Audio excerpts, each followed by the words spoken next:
You just realized your business needed to hire someone yesterday. How can you find amazing candidates fast? Easy. Just use Indeed. Stop struggling to get your job post seen on other job sites. With Indeed sponsored jobs, your post jumps to the top of the page for your relevant candidates, so you can reach the people you want faster. According to Indeed data, sponsored jobs posted directly on Indeed have 45% more applications than non-sponsored jobs. Don't wait any longer. Speed up your hiring right now with Indeed. And listeners of this show will get a $75 sponsored job credit to get your jobs more visibility at Indeed.com/kidsandfamily. Just go to Indeed.com/kidsandfamily right now and support our show by saying you heard about Indeed on this podcast. Terms and conditions apply. Hiring? Indeed is all you need. Pet Life Radio. This is Pet Life Radio. Let's talk pets.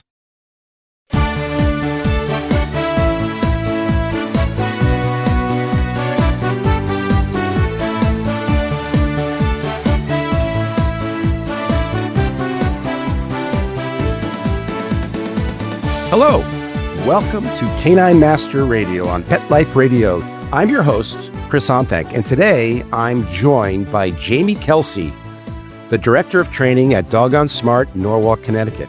Hi, Jaimee. How are you today? Hi, everyone. Doing great. So today, I really have been getting a lot of private lessons and clients regarding resource guarding and food guarding. And actually, I have a client with this exact issue this afternoon. I wanted to talk to you and really discuss how this happens, why this happens, and exactly what are the things that you might do to fix this. You know, one of the things is that if you have a dog that is attacking you over resource guarding, or when we'll call food guarding or food protectiveness, and the dog's going after you and actually biting, you need to see a behaviorist. So this discussion is really going to be meant to help when it's starting and how to prevent it. I think it's really important we know that. But if you are having a dog that has attacked you or bitten you, you need to reach out to somebody like myself. We could either do it privately or on a Zoom. And you could contact Jaimee Kelsey at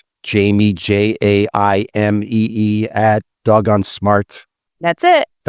Okay. That's it. And yeah, Chris, we get these questions all the time, and many clients are in a panic. They want to know, what do I do in the moment when it happens to keep myself safe? And how do I prevent it from happening again? And why is it happening? Yeah, so I think we need to understand why it happens. So typically, when it comes to resource guarding, we see the following thing happen. Your dog grabs, or your puppy, it usually happens during imprint time, unfortunately. Your puppy grabs, or your dog grabs a tissue, or he grabs your sock, or he grabs something with your scent on it. It could be your underwear, it could be your pajamas, it could be your sunglasses. And you, the owner, go, oh my gosh, he has my sock. And you run over to him and you go, Chuckles, how dare you? Give me that back. And you start getting angry. So the dog has it in his mouth. And the dog is like, okay, I'm holding this resource. He's yelling at me, or she's yelling at me. They want it. I don't know what to do. And they're getting angry at me. So when I have the resource, I'm now getting scared. You're yelling at them. Maybe you grab them and you rip it out of their mouths and you get violent with them because they've chewed up your favorite item. And the dog starts to get what we call stuck emotionally on what to do. Doesn't know that letting it go will stop you from yelling, grabbing them, hard correction. Doesn't know how to get out of the situation, and then gets scared.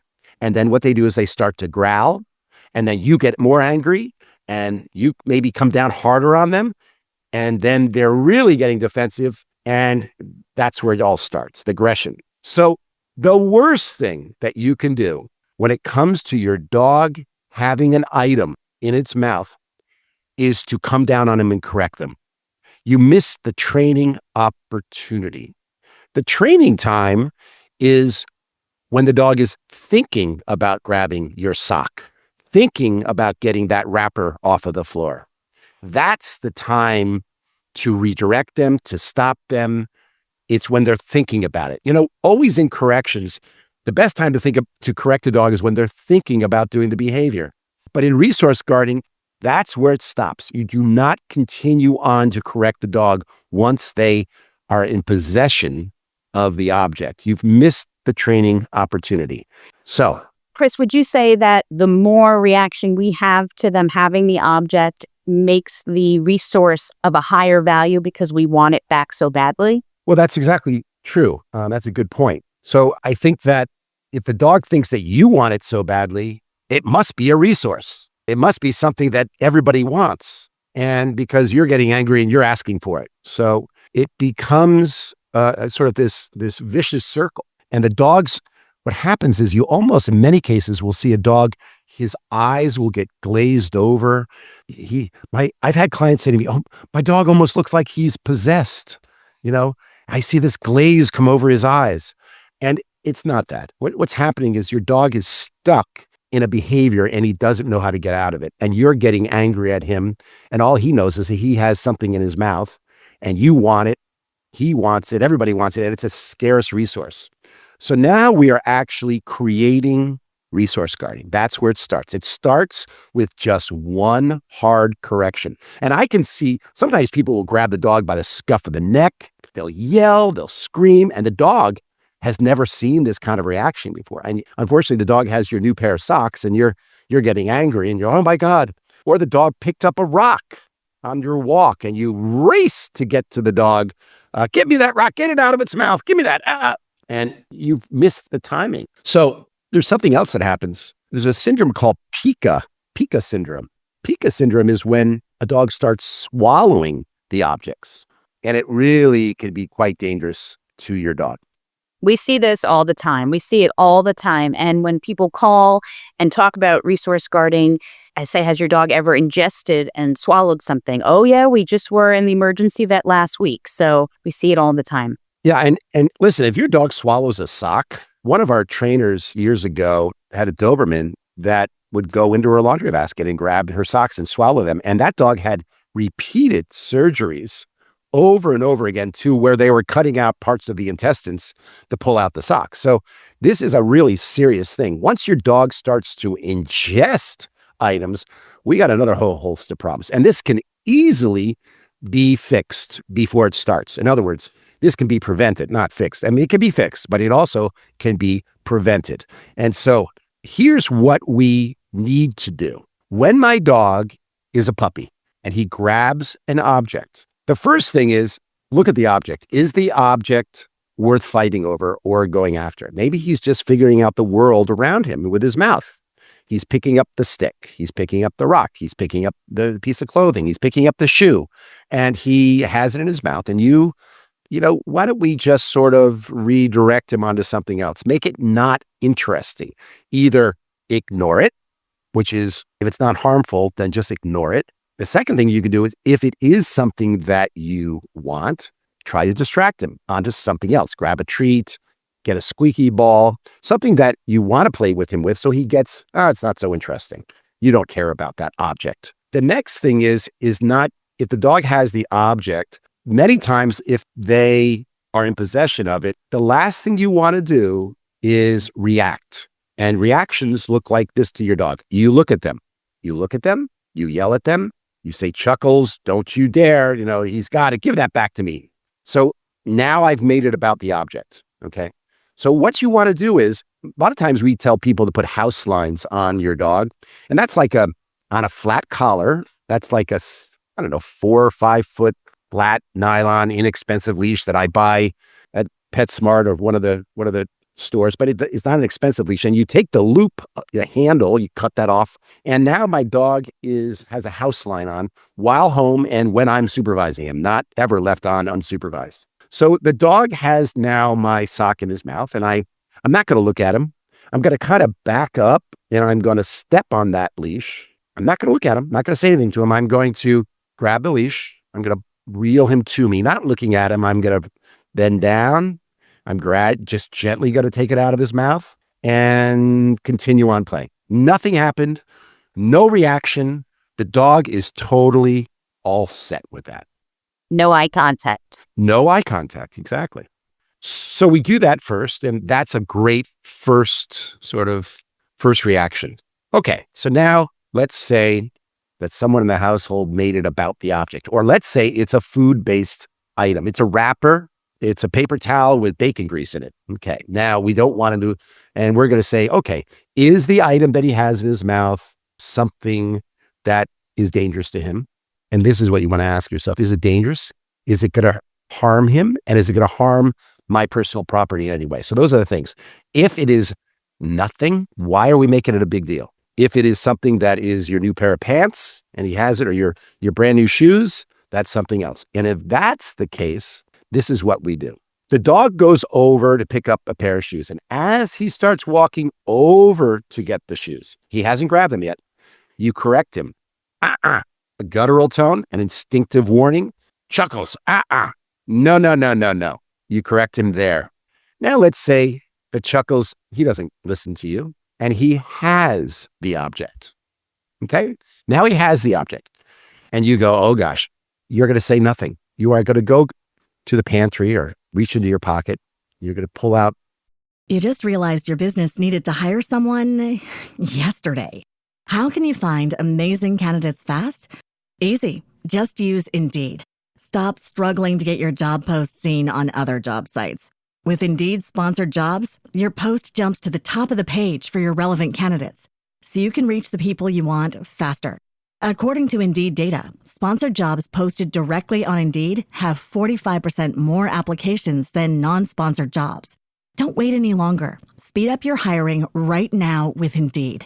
And listeners of this show will get a $75 sponsored job credit to get your jobs more visibility at Indeed.com/kidsandfamily. Just go to Indeed.com/kidsandfamily right now and support our show by saying you heard about Indeed on this podcast. Terms and conditions apply. Hiring? Indeed is all you need. Some really good dog treats. And you're going to walk over to him and you are going to say out or drop it. I don't care what the cue is. And you're going to then take the treat in front of his nose and let him smell it. Now, it's really important that the treat value is higher than what he has in his mouth. So if it's bacon, paper towel with bacon grease on it, that's a high value, I would say. So you're going to need to come up with something really, really good. So you're going to say, drop it. You're going to add the cue. You're going to say the cue. Now, the cue doesn't mean anything to him, but then you're going to put a little treat in front of his nose. And when he drops it, you're going to do it in this particular order. You're going to give him the treat. And right after, you're going to reach for the item. You're going to pull it away from him. Give him the treat. Good boy. Good boy. And he eats the treat. Now, you're going to do something which is really radical. If it is not something that you really care about, you're going to give him back the item. You're going to go, what? You're going to give him back the item. Let him have it in his mouth. He's going to grab it. And then you're going to repeat it. You're going to say, drop it or out or whatever your cue is. You're going to wag it in front of his nose. Let him smell it. He drops it. You're going to give him the treat, grab the item, and good boy. Maybe even jackpot, a couple of treats. So now he's starting to realize that giving up the item is a good thing. Many times good things happen. So now we are not creating tension on him holding the object. And this is where it starts. Chris, would you recommend, sometimes we do this with clients, we actually practice this. So we start with low value items so we can teach it so that when they grab that high value item, this is already a command they're familiar with. Absolutely. This is something we should teach before this even happens. And it's a great thing to teach puppies. And I think in our puppy classes, we do teach this. Jaimee, do you want to go through the steps really quickly?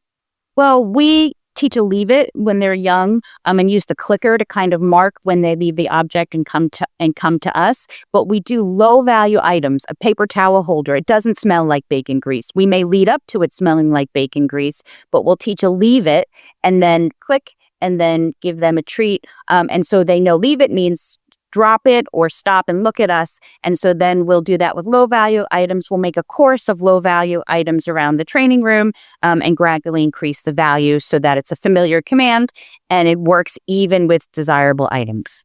Right. So I think teaching that when they're puppies is a really good thing to learn for the dog. So again, never correct, never come down hard on the dog. when they have the item.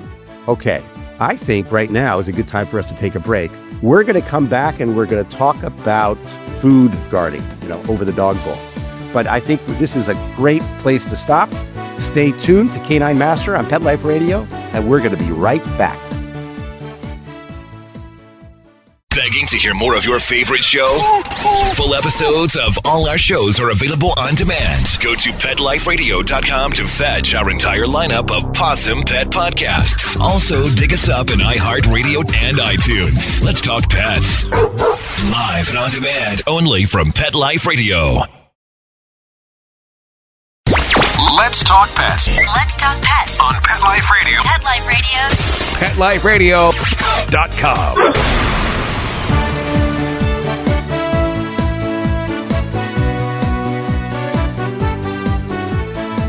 Welcome back to Canine Master on Pet Life Radio, and we are talking with Jaimee Kelsey from Doggone Smart in Norwalk, Connecticut, the Director of Training. And we're talking about resource guarding and food guarding. Jaimee, you had some things that you wanted to discuss.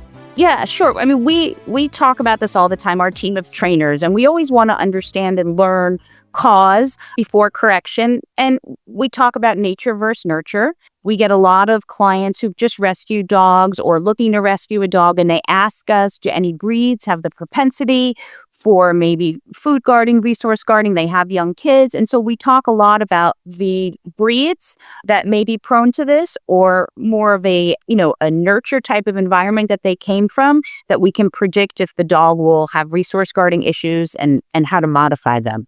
Yeah, so that's a great thing. So let's talk about nature versus nurture. Dogs that have what we call high food drives. So dogs that can have high food drives, it could be within a breed. So you need to look at, is my dog always looking for a treat? If my dog goes to the veterinarian and he's nervous, will he take a treat? And if those are the kind of things that we look at when the dog is anxious or fearful, his food drive is higher than his fear. And that's a dog with a high food drive. There's also dogs that have a propensity that I have seen in my practice, and I know is things like Springer Spaniels or Cocker Spaniels. I've seen situations where dogs, like even Golden Retrievers, that have incredibly high food drives, and if the wrong things are done, like I said, a hard correction during imprint when the dog has the object, or we build tension on the dog bowl, these can make the dog have or develop resource guarding or food guarding.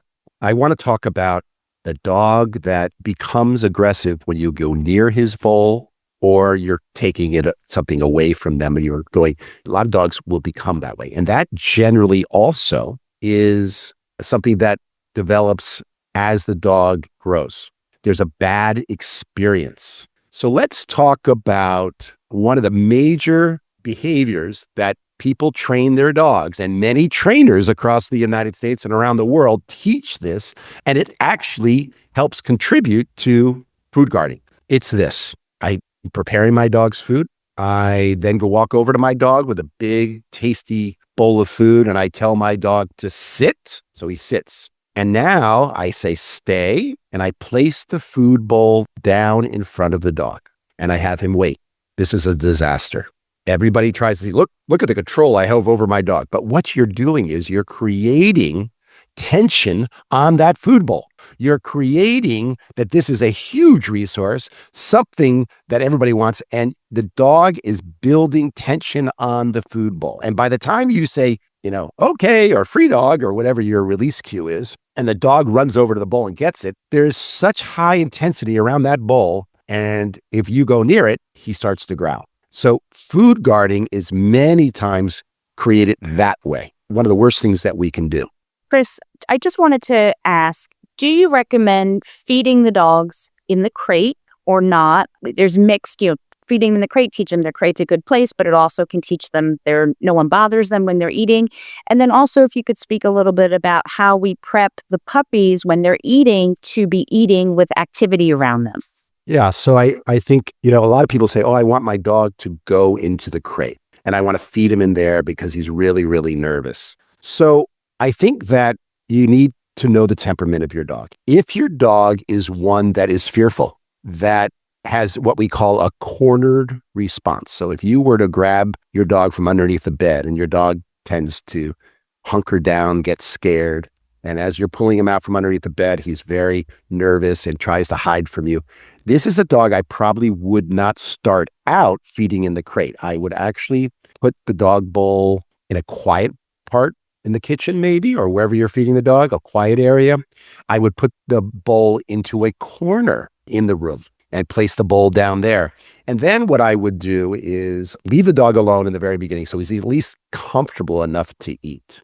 But then I would, many times when the dog is eating, I might wander over to the bowl or wander over to the dog and drop in a piece of cheese or drop in a piece of something really high value into the bowl when he's eating, so that the dog starts to like the fact that you go near him when he's eating, because many times you drop in more great treats into the bowl. Now, this is a great technique just in general to prevent sort of food guarding, resource guarding on my food bowl. And I tell people to do this from the start. When you have a puppy, always do this exercise. Your dog is eating, grab a nice high value treat, wander over towards the dog, drop the food in there when he's eating, and continue on your way. Do that several times so that you might even then reach down, put in something really good, pick up the bowl, reach down, pick up the bowl, put a great value treat in there, and then place it back down. So he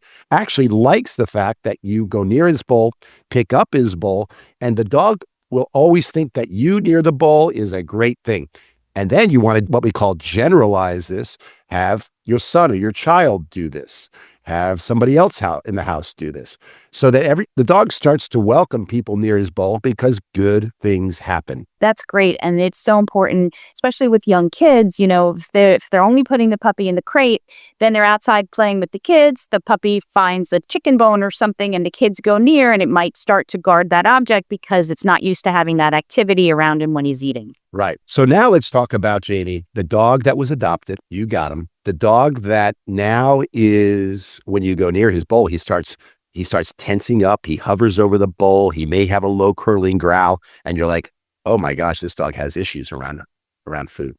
In this case, you may need to, in many cases, I would say, contact somebody like ourselves and do a private lesson to walk you through the steps. But I'm going to give it to you in broad strokes here.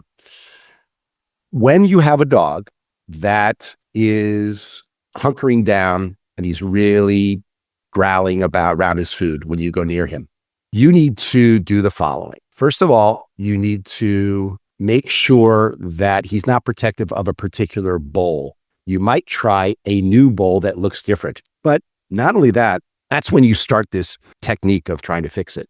But what you're going to do is you are going to create a sound that is paired with a great treat. And I always say, if you cook up liver, if you could go to Duchess and buy the liver sandwich without the bread and just ask them to cook it up. I'm looking for a real high resource item here. Liver is high, bacon is high. Some of these, you can find a great treat that your dog absolutely adores. What you're going to do is, I tell people to grab like a coffee can and put some high grade treats inside the coffee can. And this is not around the food bowl. This is just to get the dog used to that. This sound means that I'm about to open up the can and give you a great treat. So you're going to sit down next to your dog. You're going to put 5 or 6 great treats into this coffee can, and you're going to go shake, shake, shake, shake, shake. And then you're going to open up the lid of the coffee can and you're going to give your dog a treat. And you're going to do that throughout the week. Shake, shake, shake, shake, shake. Reach into the coffee can, give them a treat. And when the dog gets to hear you shaking the can, once your dog comes running to you, now you know that the dog loves the sound of that shaking of the can because it means a great treat is coming. Okay, now what you're going to do when your dog, you're going to place down his food bowl. He loves that sound and knows that a great treat is coming. What you're going to do is that you're going to put the food down. He's now eating his bowl, and you are going to shake the can and walk towards the bowl. Now, what you want to see is that the dog already has the knowing that sound means great treats are coming. When you shake the can, the dog should stop eating and look up to you. You walk over to the bowl, shake, shake, shake, shake, shake as you're walking, keeping that sound going. Take off the lid, drop in a treat, and walk away. And you're going to do that for a good week to 10 days. He's eating.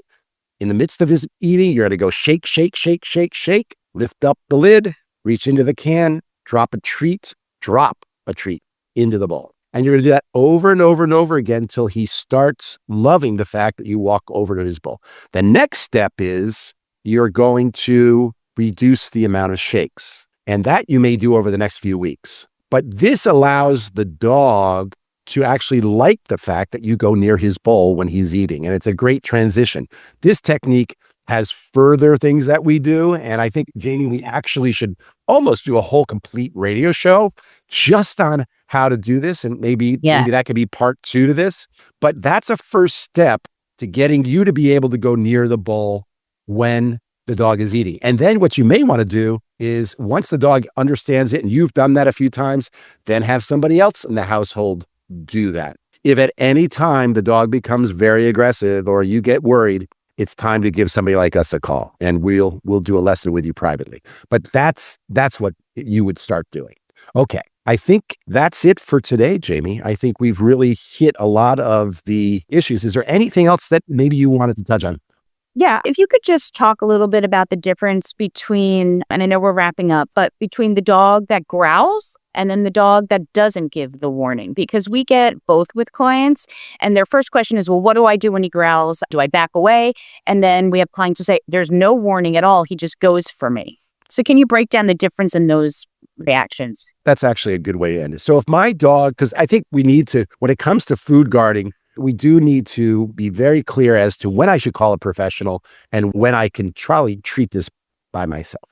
If there is no danger that you feel that the dog's going to bite you and attack you, then you can use the techniques that I just said. But if you think that after you maybe have tried this and there's still the dog's getting aggressive, then I would actually probably not.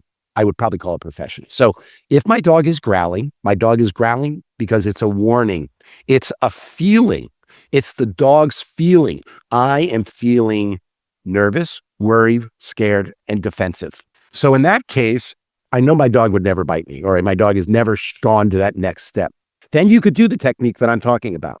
But if my dog is growling and I've tried the technique and he doesn't care about the shaking of the can as I approach him, then I am probably going to seek out a professional. Again, let me back up. If he's growling, but there's no risk, then I can continue with the program that I just described. If he's growling and I've seen him get aggressive, where he goes after me, that's when I call a professional. If I have a situation where the dog doesn't make a sound, but he's tense, the same follows. Because if he's tense and you can see him all stiffen up over the bowl, that's a dog that is being protective of what he has. Again, you can try the techniques if you feel that it's not going to escalate into a bite. But if you have any worries that it's going to escalate into the dog going after you, it's time to seek out a professional. Very helpful. All right. Well, I think that is it for today. I'm really happy, Jaimee, that you joined us today again. And it's so great to have you on the show. Maybe we just make you permanent here because it's such a great thing. And Jaimee, you're so knowledgeable and really helpful. I think we'd love to hear your comments. And you can also join the conversation. You can always email us at chris@caninemaster.com. And if you ever want to schedule any type of training or Zoom lessons, you can reach out to Jaimee at doggonesmart.com. That's JAIMEE at dog, gone, GONE, smart.com. Give me a call. We can do some diagnostics over the phone and we can set a plan, customize, and get you results. Yeah, so make sure to visit our caninemaster.com. You can also sign up for our newsletters, which are really informative, and they come out, probably 2 times a month right now, but they're really, really informative. Leave your questions for me. I'll do the best I can to get back to you. And you may even want to sort of shoot us a video so we can sort of see what problems or what you're encountering. Okay, I guess that's it. Bye for now. Bye. And we'll see you next time on Canine Master on Pet Life Radio, where we will continue to help you master the relationship with your dog. Let's Talk Pets, every week on demand, only on PetLifeRadio.com.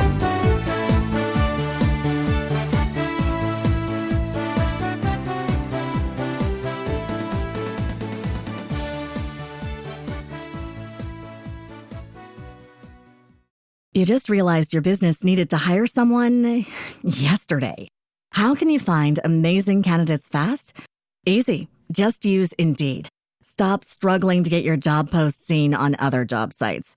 With Indeed sponsored jobs, your post jumps to the top of the page for your relevant candidates, so you can reach the people you want faster. According to Indeed data, sponsored jobs posted directly on Indeed have 45% more applications than non-sponsored jobs. Don't wait any longer. Speed up your hiring right now with Indeed. And listeners of this show will get a $75 sponsored job credit to get your jobs more visibility at Indeed.com/kidsandfamily. Just go to Indeed.com/kidsandfamily right now and support our show by saying you heard about Indeed on this podcast.